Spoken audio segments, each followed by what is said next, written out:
Scooby-Doo gets some Scooby snacks.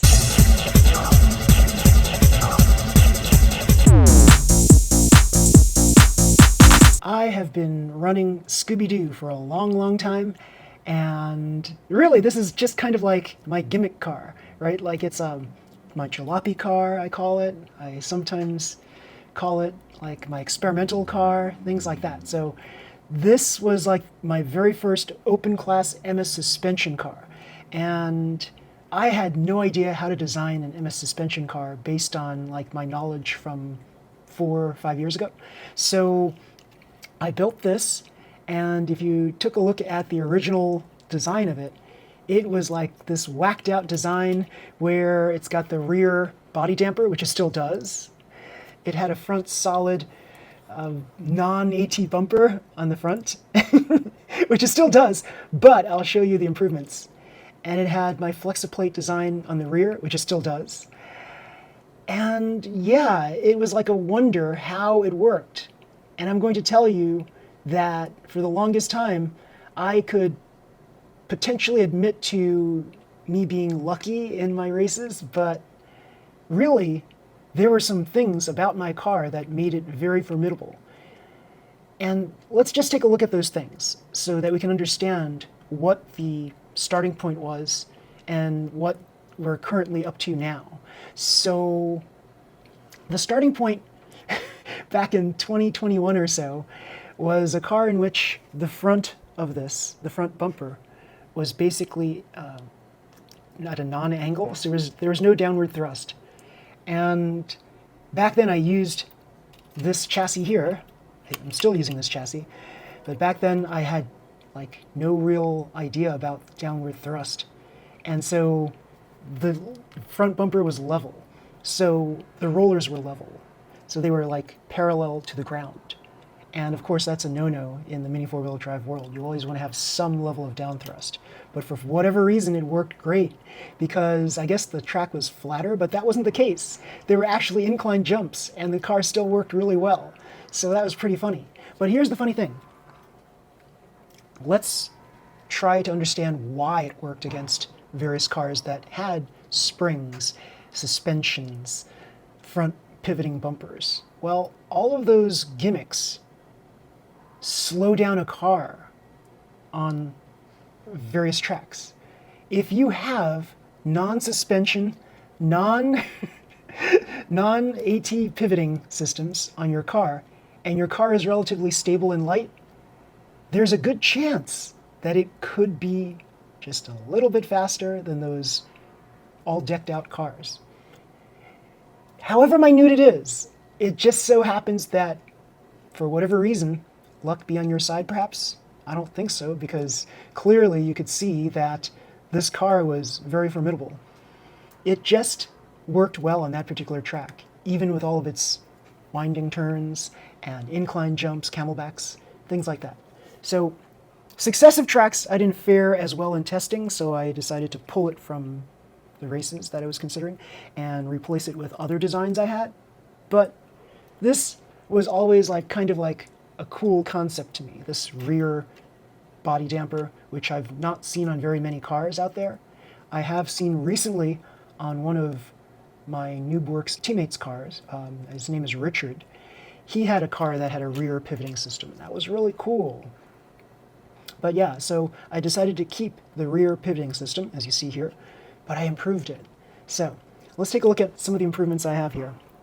So before, the front bumper was just level, and so the rollers were parallel to the ground. So now I added an angle plate so that as you can see, there's a great down thrust now with the rollers. It's pointing down. It's probably as good as like a VS chassis down thrust, 6 degrees or more. Pretty cool. Then I noticed that I didn't really have a good tail dampening system. So I didn't have a tail dampener.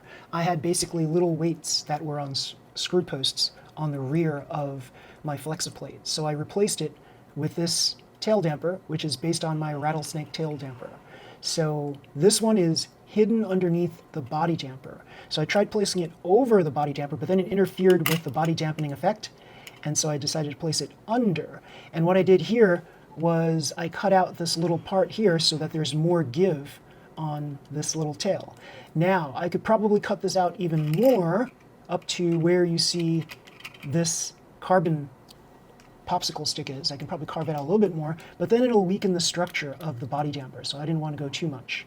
So here you can see there's this dampening effect right here. The rattlesnake effect.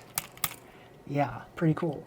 Then I noticed that my body damper was kind of like warped, and I had warped it in a way such that the reason for that is because for whatever reason, these posts on the side dampers, were kind of like curling in, and so I had to like convex it a little bit so that these posts would land more or less straight down. So another improvement is I added a popsicle stick on the underside here. It's an FRP popsicle stick for lightness and also rigidity. So here, now, the posts are completely vertical instead of like slightly off vertical.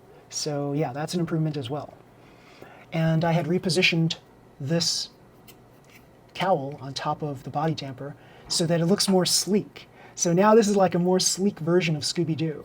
And as you see here, here it is. Yeah, both are cool, both work great.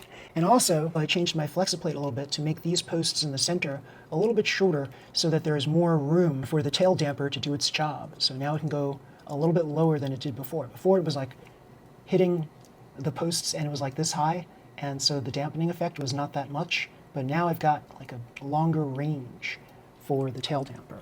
So here we go, here's the drop test. From this height, it's okay, it's pretty good. Yeah. There's a slight hop up on the front, but if I do this, which is a more realistic test, it's pretty good, it's pretty flat. So let's drop it from this height. This is a very high height. Still a bounce, but that's okay. It's a bounce, but a lot of other cars, a lot of other suspension cars would have a bounce too. Not bad, actually. So yeah, very cool. And you know what? If I added my slidey side damper system, it's going to be even better. So yeah, very, very cool. So another modification I made over time are these conical stabilizers right here. So I didn't need them in the past. I just added them for more stability.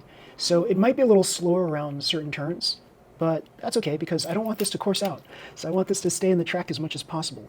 So yeah, and I have used, as I've always have, steel lock nuts on this because I wanted a very strong and rigid build.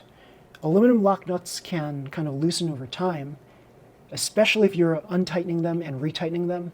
They will just get loose over time because the wax core is like a temporary solution. It's not as permanent as steel lock nuts are. Steel lock nuts, durability. Aluminum lock nuts, lightness. However, with the lightness, you also have a weak core, and they have to be replaced every now and again. So the steel lock nuts, you'll be able to keep them on the car for far longer, but they are heavier. And because they're heavier, they'll slow down your car a little bit. So originally this build was 108 grams, and now it's about 114, it's a little under 114 grams, like 113.5. And yeah, it's still a pretty fast car. It's still very light. So yeah, I think that these improvements on Scooby-Doo will make this an even more formidable car. So everybody, if you like this video, please slam the like button, subscribe to my channel. You'll see more videos just like this one. Until next time, everybody, see you. Bye.